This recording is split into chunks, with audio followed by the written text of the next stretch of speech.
David que se come el jamón y el santo en pollo. Ya que está bueno. También estaba bueno el jamón, ¿no? Está Muy bueno. Está en los huesos el jamón.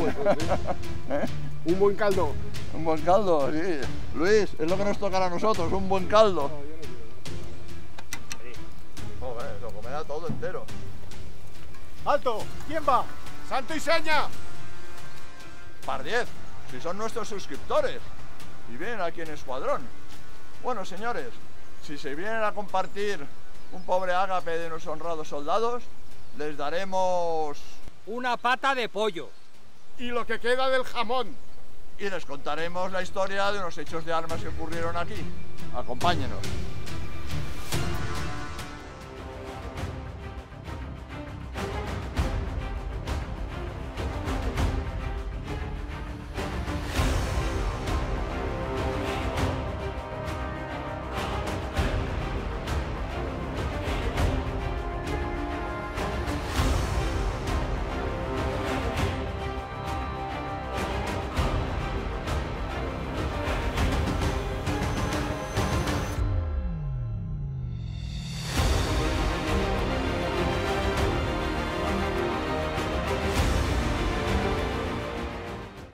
Hola amigos, nos encontramos en el otoño de 1568, al sur de Flandes, y a punto de asistir al tercer ataque de la triple invasión que Guillermo de Orange organizó para tomar el poder en las 17 provincias y expulsar a la corona española de su gobierno. Pero, ¿cuáles fueron los antecedentes y las causas que llevaron a esta revuelta holandesa en Flandes? Y sobre todo, ¿cómo se desarrolló esta revuelta? En abril de 1566, un grupo de nobles flamencos consensuó un pliego de exigencias conocido luego como el Compromiso de Breda, que fue presentado a Margarita de Parma, gobernadora de los Países Bajos, más como un ultimátum que como una base de negociación. La actitud dialogante y moderada de Margarita de Parma fue interpretada como debilidad y nobles como Hendrik van Brederode empezaron a reclutar fuerzas y a instar ya por la rebelión armada. Y Guillermo de Orange y otros nobles, hasta entonces haciendo equilibrios para mantenerse equidistantes, acabaron tomando partido por la rebelión.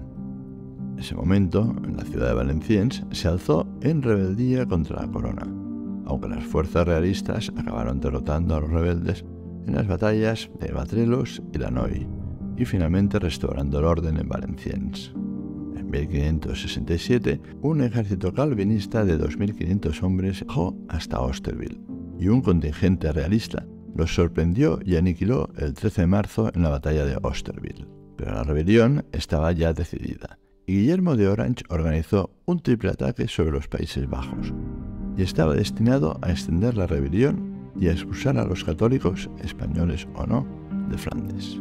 Ante tal panorama, la nobleza católica y también la protestante moderada solicitaron protección, y el rey respondió encargando al duque de Alba que trasladase los tercios de Lombardía a Francia. Esta proeza fue posible por la creación en aquella época de un corredor logístico que atravesaba los dominios del rey de España y que unía la Lombardía al norte de Italia con Flandes, lo que se conoce como el Camino Español. Entre las tropas que entraron en Flandes se hallaban las unidades de élite de la época, los temibles tercios viejos de Nápoles, Sicilia, Lombardía y Cerdeña, comandados por maestres de campo y capitanes de la talla de Sancho Dávila, Sancho de Londoño, Alonso de Ulloa o Julián Romero. Los rebeldes se organizaron en tres ejércitos. Un primer ejército, a las órdenes de Guillermo de Orange, atacaría desde el sur. Otro segundo ejército, comandado por el señor de Villers, atacaría desde el este. Y un tercer ejército, a las órdenes de Luis de Nassau, atacaría la región del norte en Friesland. El ataque sobre Roermond fue un fracaso, ya que la ciudad no quiso ser liberada por el ejército calvinista, que tuvo que retirarse a toda prisa hacia Alemania. El 23 de abril de 1568, en la batalla de Dahlen, el ejército rebelde de 3.000 hombres fue derrotado sin paliativos y aniquilado por un contingente español de 1.600 hombres de los tercios. Así se las gastaban. En cuanto al ataque por el norte, el ejército calvinista, a las órdenes de Luis y Adolf de Nassau, fracasó también en su intento de ocupar Groninga, que tampoco quiso ser liberada. Ante este fracaso, Luis decidió retirarse, y perseguido por las fuerzas españolas, concentró sus fuerzas en el monasterio de Heiligen, donde tomó posiciones y preparó el terreno para la defensa. El pequeño ejército español que le perseguía lo hizo de manera descoordinada, sin apoyo entre los diferentes cuerpos, desorganizado y en proporción de 1 contra 7 defensores, y fue derrotado con facilidad en Heiligen. Resultado, las tropas reales se retiraron hacia Groninga. En cuanto a Nassau, llegado frente a Groninga, estableció su campamento en la zona noreste. Desde Groninga se enviaron mensajeros al duque de Alba solicitando refuerzos. Este empezó por enviar a Groninga a su lugarteniente y fiel amigo, el coronel Chapino Vitello.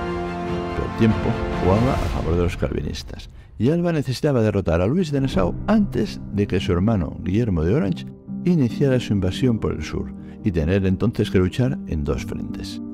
Ante la falta de resultados, y con el tiempo en su contra, el duque de Alba decidió tomar el mando de las operaciones personalmente y dirigirse a Groninga con más unidades. El 15 de julio llegaba el duque de Alba a Groninga y, sin parar a descansar, cruzó directamente la ciudad y desplegó su ejército en orden de combate para asaltar el campamento enemigo. Aunque la victoria fue completa y se causaron numerosas bajas, los calvinistas pudieron retirarse al amparo de la noche y salvar el bagaje y la artillería. Alba no podría desplazarse al sur todavía, y eso que las demostraciones de fuerza en esa zona de los Países Bajos ya habían comenzado desde hacía unos meses. En junio, el conde Guillermo Vandenberg, en una incursión, ocupó el castillo de Bergen, del que fue expulsado por Sancho de Londoño. A principios de julio, el francés François de Coqueville, al mando de un contingente de unos 2.500 hugonotes, entró también por el sur, devastando tierras y quemando propiedades, hasta que finalmente fue expulsado por las tropas realistas del conde de Reims. La estrategia de Luis de Nassau estaba dando sus frutos, y el duque no podía ignorarlo, así que tuvo que perseguirlo hasta los confines de Flandes. Nassau se atrincheró en Jemmingen, junto al río Ems, construyó 4 bastiones artillados e inició la rotura de las esclusas para inundar la campiña en su frente. El 21 de julio, la guardia mandada por Dávila asaltó las esclusas y las tomó, y después de resistir los asaltos de los calvinistas que intentaban recuperarla, fue él mismo el que asaltó las posiciones rebeldes. La violencia, la contracarga y la aparición del grueso del ejército español derrotaron finalmente al ejército de Nassau y lo exterminaron. El ejército calvinista perdió todas sus banderas y todo su bagaje, alrededor de 1.500 caballos, y tuvo entre 7 y 10.000 bajas según las fuentes. Los españoles perdieron 80 muertos y 220 heridos. Evitada la invasión en el centro, con la derrota de los calvinistas en Dahlen, y vencida la invasión por el norte con la derrota de los herejes en Jemmingen, ya solo quedaba por destruir el intento de invasión por el sur a cargo del mismísimo Guillermo de Orange, por lo que el duque de Alba se trasladó inmediatamente al sur. Guillermo de Orange logró concentrar un ejército en Aix, actualmente Walserberg, alrededor de la abadía de Romersdorf. El ejército mercenario constaba de 18.000 infantes, 8.000 caballos y 32 piezas de artillería, y estaba financiado no solo por él mismo, Guillermo, sino por varios nobles tanto flamencos como alemanes, y mantenido a base de préstamos. Si se acababa la financiación, se podía encontrar de la noche a la mañana sin ejército que comandar ni invasión que realizar. Por ello, a Nassau le urgía provocar un enfrentamiento decisivo con el duque de Alba o tomar ciudades importantes que le abastecieran. Recordando lo que Napoleón dijera 2 siglos y medio después, la guerra necesita 3 cosas: dinero, dinero y más dinero, lo que por otro lado no era nada raro en Flandes. En cuestión de pagas, existía además un hecho diferencial importante en contra de Guillermo. Los mercenarios alemanes se amotinaban primero y no combatían. Sin embargo, los españoles primero combatían y luego se amotinaban. Y eso también lo sabía. Pero el duque de Alba tenía también sus propios problemas. Debía tener la previsión de dejar guarnecidas varias plazas, pero todas estas guarniciones se restaban del ejército de maniobra que tenía Alba para detener la invasión. Desde el cuartel general del duque se trabajaba para saber cuál sería el eje de ataque de Guillermo y cuál su objetivo. Para ello tendría que cruzar el Mosa, pero en agosto el río estaba muy bajo de nivel y había muchos puntos por donde podía ser vadeado, y resultaba imposible cubrirlos todos sin fuerza. Con estas consideraciones, Alba salió desde Bolduque el 28 de agosto para dirigirse a Maastricht, a donde llegó el 12 de septiembre con su ejército compuesto por entre 15.000 o 16.000 soldados de infantería y 5.500 jinetes. Desde esta posición central, bien comunicada, podría despegar su ejército en cualquier dirección en cuanto se supiera exactamente el eje de invasión. Además, decidió cubrir sus flancos enviando al norte, a Roermond, al regimiento de Gaspar de Robles, y al sur, a Castillo de Limburgo, a un destacamento a las órdenes del alférez Antonio de Berry. Su fiel lugarteniente, Chapino Vitelli, se encargaba de destacar patrullas de caballería con órdenes de vigilar la frontera. Mientras Alba tomaba estas disposiciones, Orange inició su avance hacia Sankt-Vith, con la idea de atravesar Lieja para entrar en los Países Bajos. Mientras avanzaba con su ejército, el 4 de octubre envió emisarios al obispo de Lieja, Gerard de Grosbeck, solicitándole paso franco por su territorio y permiso para utilizar sus vados y puentes. Se le negó el paso, y eso torció los planes de Guillermo, que tuvo que buscar un nuevo vado en Hermosa por donde cruzar con rapidez. Se le informó entonces de la posibilidad de hacerlo en Stockhem, ya que el castillo que protegía el vado, pese a pertenecer al obispado de Lieja, se hallaba sin guarnición. El de Nassau, encolorizado por la negativa, el retraso y el cambio de ruta, dejó un rastro de conventos e iglesias católicas incendiadas y saqueadas, con todo tipo de tropelías sobre los religiosos, mientras se dirigía al castillo de Stockhem, cruzando Hermosa entre el 7 y el 8 de octubre con todo su ejército y bagaje. Pretendía, desde allí, tener acceso a una ruta que lo llevaría directamente a Bruselas, pero Alba ya lo había previsto, y todas las poblaciones importantes estaban bien guarnecidas por los recursos y vituallas a buen recaudo.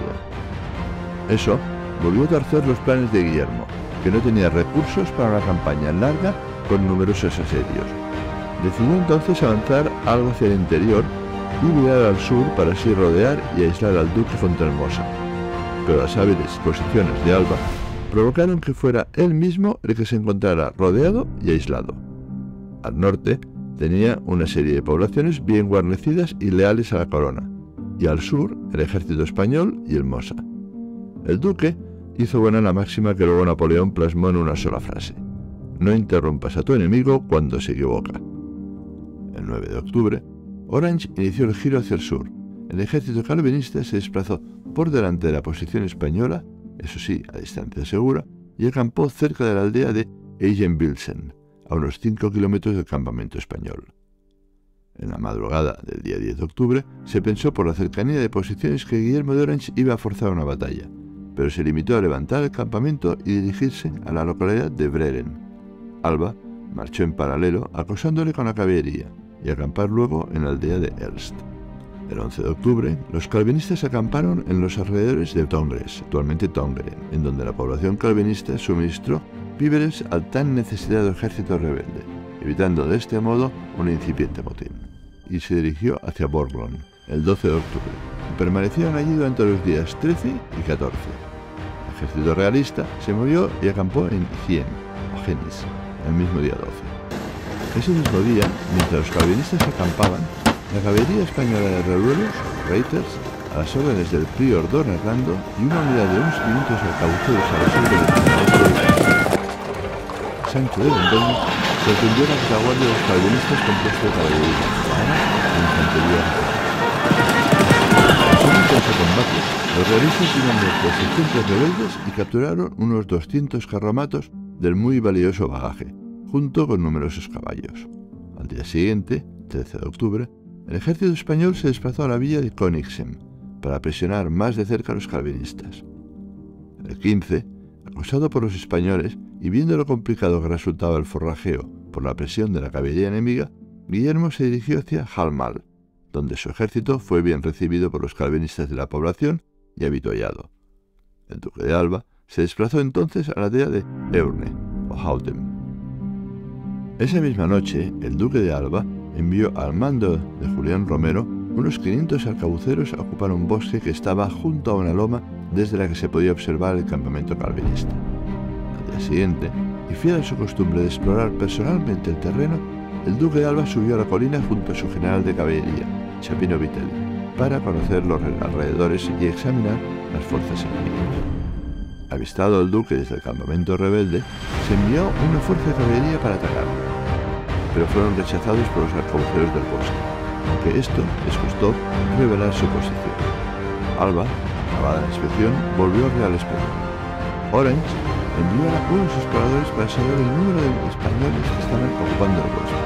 Cuando se percató que eran unos pocos cientos, envió una fuerza de 600 jinetes, acompañada de unos 4.000 arcabuceros para emboscarlo. Los rebeldes esperaron a que de madrugada los españoles salieran a campo abierto para dirigirse a su campamento, y entonces atacó. La disciplina y entrenamiento de los tercios les salvó, y reaccionando rápidamente tuvieron el tiempo justo para volver al bosque, y desde allí poder defenderse y resistir, al tiempo que se envió a pedir refuerzos. Durante más de 2 horas, unos 400 españoles aguantaron el ataque de 4.600 efectivos rebeldes. Finalmente, llegó el socorro cuando aparecieron 1.500 españoles y valones, lo que provocó que las fuerzas calvinistas se retiraran con bastantes pérdidas, mientras que los españoles del bosque sufrieron solo 20 muertos, aunque eso sí, entre los heridos se encontraba el mismísimo maestre de campo, Julián Romero. Mientras Guillermo y su ejército de mercenarios estaban acampados en Jalmal, estalló un conato de motín. Su ejército, harto de falsas promesas y expectativas de victorias y botines, y con el estómago vacío, se amotinó. Mataron al coronel Berbert van Malberg y llegaron a disparar contra el mismísimo Guillermo. Finalmente, el motín fue sofocado. Para calmar los ánimos, Guillermo se dirigió a Sint-Truiden, algo más al norte, donde sus partidarios le abrieron las puertas y le aprovisionaron. Orange aprovechó el momento para permitir que sus soldados saquearan y robaran las propiedades de católicos y realistas, causando destrozos en las propiedades católicas y secuestrando ciudadanos leales al rey por los que se pidió rescate. El 18 de octubre, el ejército orangista levantó el campamento y se movió más hacia el suroeste, hacia la población de Landen, acampando en sus alrededores. Percatado Alba de la dirección que tomaban los rebeldes, se levantó también su campamento. En previsión de que el ejército mercenario de Orange pudiera sorpresivamente girar al norte para atacar Tienen, Lovaina o Bruselas, envió al señor de Yergues con su regimiento para que ocupara Tienen y la protegiera al mismo tiempo que amenazaba el flanco derecho de Orange.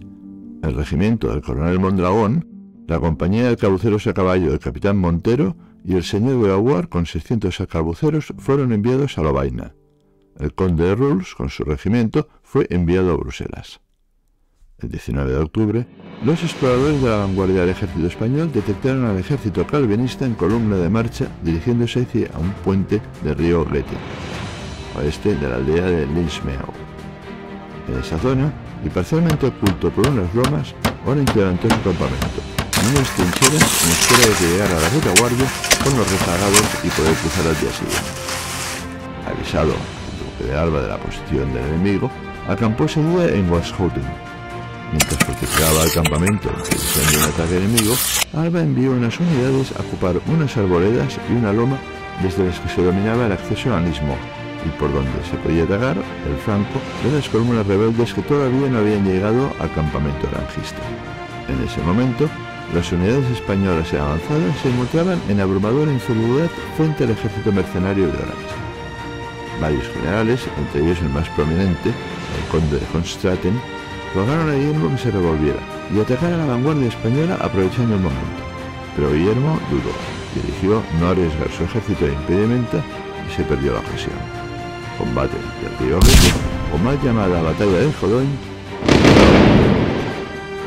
La información que llegaba al mando español era confusa. Finalmente Alba hizo lo que siempre hacía.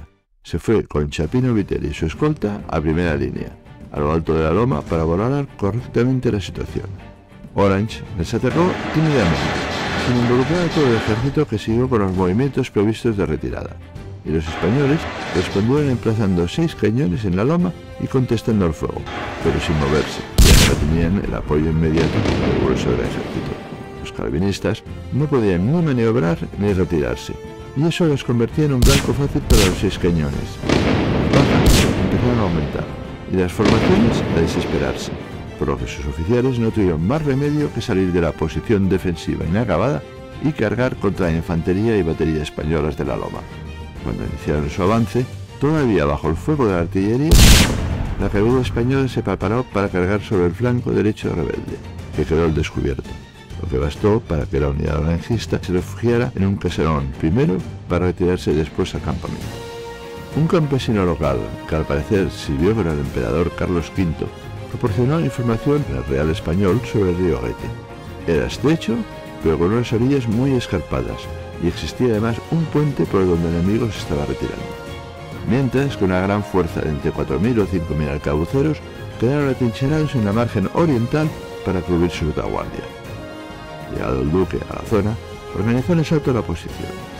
A Dávila lo colocó enfrente de una loma que cubría el vado, con la orden de desalojar de allí a los rebeldes y poder atacar la posición por el flanco izquierdo.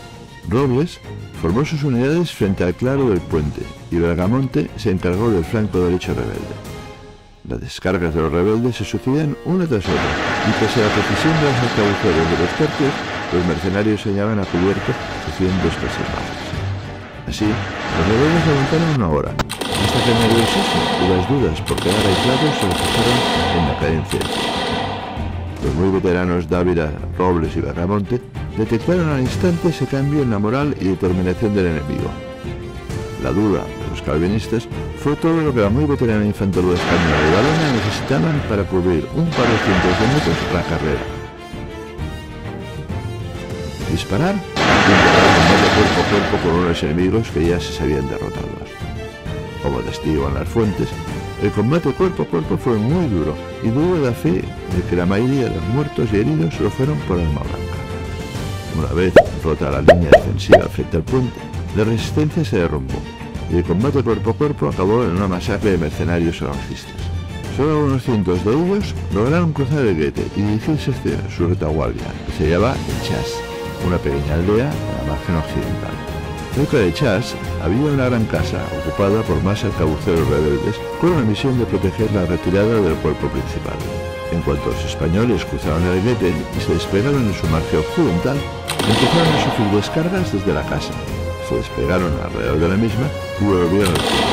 Pero los gruesos muros impedían que los rebeldes sufrieran. El tiempo pasaba y el grueso del ejército enemigo se iba distanciando, así que finalmente se decidió incendiar la casa para provocar la salida de los mercenarios alemanes, que fueron finalmente abatidos hasta el último hombre. La derrota y exterminio del último escuadrón de arcabuceros cubriendo la retirada dio pie para que una unidad de arcabuceros españoles, sin apoyo de piqueros ni de caballería, se adelantara imprudentemente en persecución del ejército orangista. Desde la retaguardia calvinista, dos unidades de reiters dieron media vuelta y cargaron contra el escuadrón español. Este, sin apoyo de piqueros, formó rápidamente un cuadro, de mejor modo en esa época, y a base de descargas de arcabuces logró frenar la carga de la caballería. Lentamente, y sin perder la formación, los arcabuceros fueron retrocediendo hasta las arboledas situadas cerca del río. Simultáneamente, apareció la caballería española, que inició una contracarga.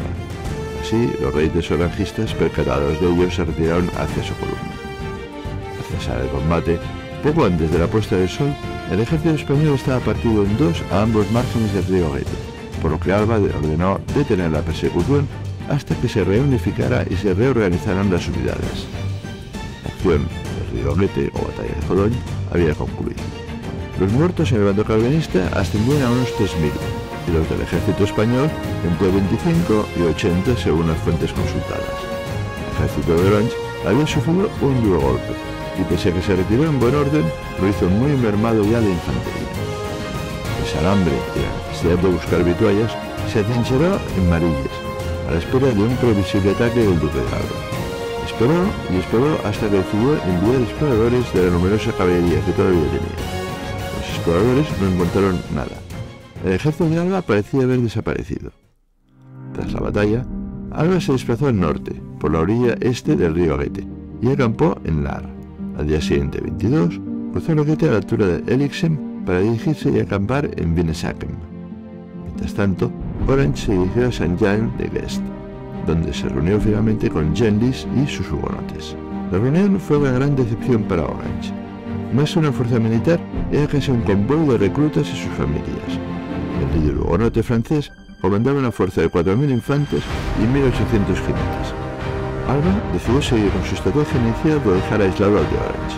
Desde Visenaken se dirigió el 23 de octubre a Bobechan, mientras volvía a colocar al ejército calvinista entre él mismo y el río Mosa. En esas fechas iba ya muy crecido y era por lo tanto imposible de cruzar si no era por un pueblo. Orange se encontraba encerrado, no por el del norte donde le esperaba algo, ni al oeste por donde llegaron los hugonotes y donde ya no quedaban víveres. Directamente al sur no se conocía un paso directo. Se dirigió entonces el 22 de octubre hacia el este, cruzando de nuevo el río Aguete con la intención de dirigirse a Lieja, con su puente sobre el Mosa, y por donde podría huir a Alemania por el camino más corto. Pero el duque había provisto también esa posibilidad, y había dejado al señor de Yergues y a Cristóbal de Mondragón con sus regimientos en Tienen. Cuando los exploradores detectaron el movimiento calvinista hacia el este, las unidades de Tienen se lanzaron hacia la retaguardia enemiga, que fue interceptada camino a Washauten. En este combate, los calvinistas sufrieron alrededor de 500 muertos, muchos prisioneros y la pérdida de gran cantidad del escaso bagaje que todavía conservaban. Otro duro golpe. Orange se dirigió a Lamine el 25 de octubre y el día siguiente, 26, a Wans, al este de Lieja. Alba intuyó que el de Orange disponía de atacar Lieja para cruzar allí el Mosa.